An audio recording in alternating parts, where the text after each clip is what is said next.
And we're back on the Fowler Show. Can we all just get along? It's that time of the show. North Korea isn't a joke or a laughing matter. We can all agree on that. Well, all if your last name isn't Trump.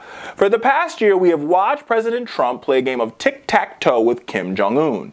So much so that now the North Korea leader is beginning to look a little bit sane. Over the past week, the United States and Canada co-hosted an international summit on the North Korean nuclear threat in Vancouver, British Columbia, as tensions on the Korean peninsula continue to rise. Meanwhile, talks between North and South Korea have resumed, and it leaves us wondering, is Trump being outsmarted by Kim Jong Un? America, you know, I gotta tell you, this whole Kim Jong Un situation, because it is a situation, not a situation, a situation, is one of epic proportion, and only gets more bizarre. So this week, after a 51-minute press conference with his doctor, President Trump gave a lengthy interview to Reuters. And in that interview, he talked about North Korea.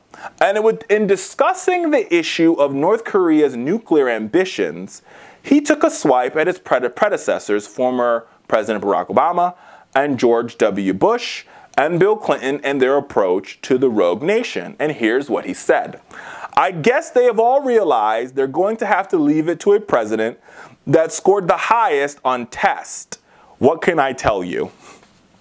Yes, America, because our president knows the difference between an elephant and a camel on a cognitive exam that tells the difference between whether you're demented or not, he thinks he's the best person to deal with the looming threat of Kim Jong Un and his quest to get a nuclear weapon.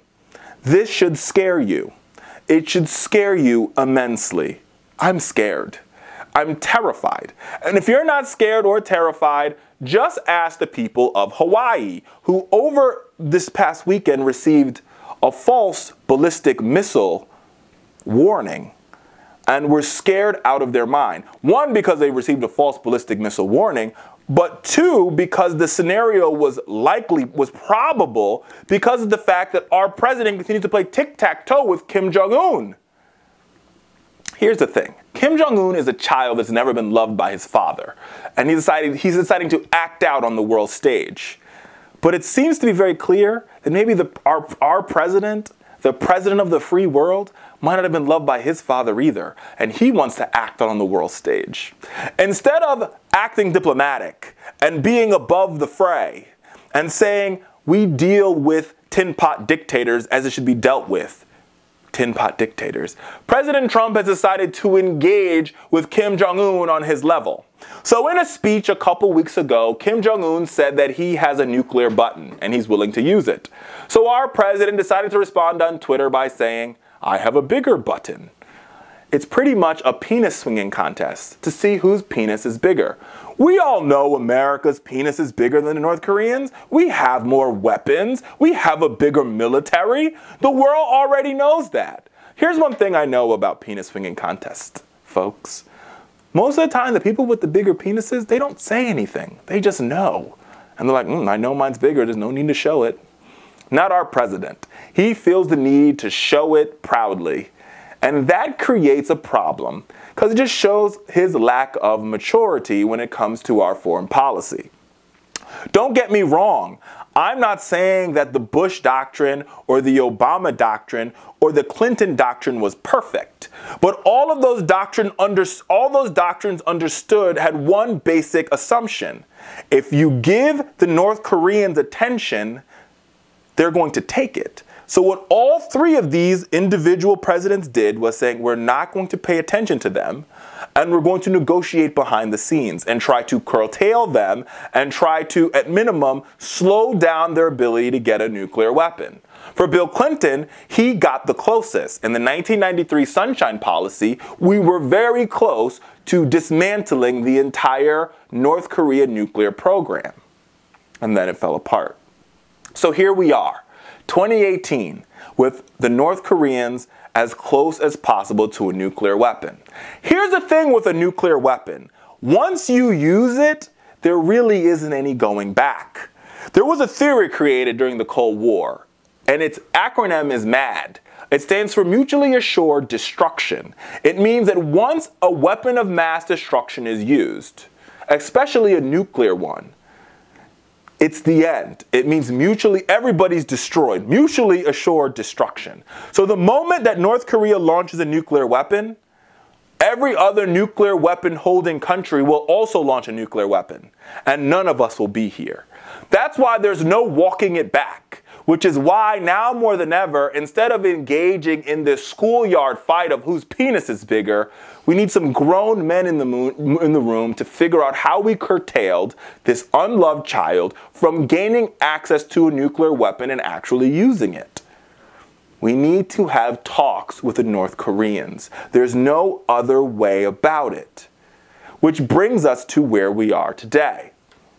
So this past week, a couple weeks ago, the North Koreans extended an olive branch to the South Koreans, indicating their willingness to send a delegation of athletes to South Korea for the Olympic Games, and their willingness to have talks with the South Koreans. Here's what Condoleezza Rice, the former Secretary of State under George Bush, had to say about it. I think Kim Jong Un is turning out, much more so than I thought, to be actually pretty clever. The approach to the South Koreans was clever. The decision to go to the Olympics is clever. I think he is more isolated than his father was, perhaps certainly more reckless. I wonder sometimes if he really believes it when he says, I can destroy the United States, because anybody who tells him something he doesn't want to hear seems to get killed. And Condi went further in this interview with David Axelrod to talk about Trump's tweets. And here's what she said. She says, I've been no fan of the tweets and the policies by tweets. I've been no fan of that, but I also don't think it deserves a square column inch of analysis. And I tend to agree with her. We have got to stop reacting to Trump's tweets, because once we react to them, he'll continue doing it. It's like a kid with bad behavior. You've got to ignore them and they'll stop engaging in the behavior. But I digress from where we are. So over the week, there was a summit held in Vancouver on how we deal with North Korea. Sadly, the key player was missing. Nobody decided to invite China. Now, China is the person keeping the North Korea regime alive, right? They're the ones who feed the North Korean people. They're the #1 trading partner with North Korea. They're the one that sort of control the puppet strings. And they, without the Chinese, any type of negotiations with the North Koreans are fruitless. But the forum did give an opportunity for the other 18 countries invited to encourage America to soften its policy on North Korea, because a military engagement in North Korea isn't the answer. #1, because everybody watching this, I know because the polls say it, is war weary. There's no American that wants a land war with North Korea. There's also no American that wants North Koreans to launch a nuclear weapon. So, Mr. President, I'm begging you, stop this childish behavior. Listen to your diplomats and let's engage in adult conversations with Kim Jong Un.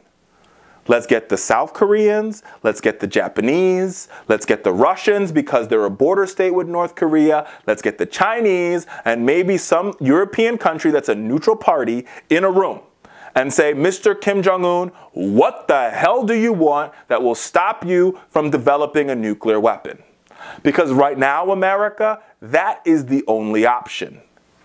Every other option will assure mutually assured destruction. And I still want to be here tomorrow.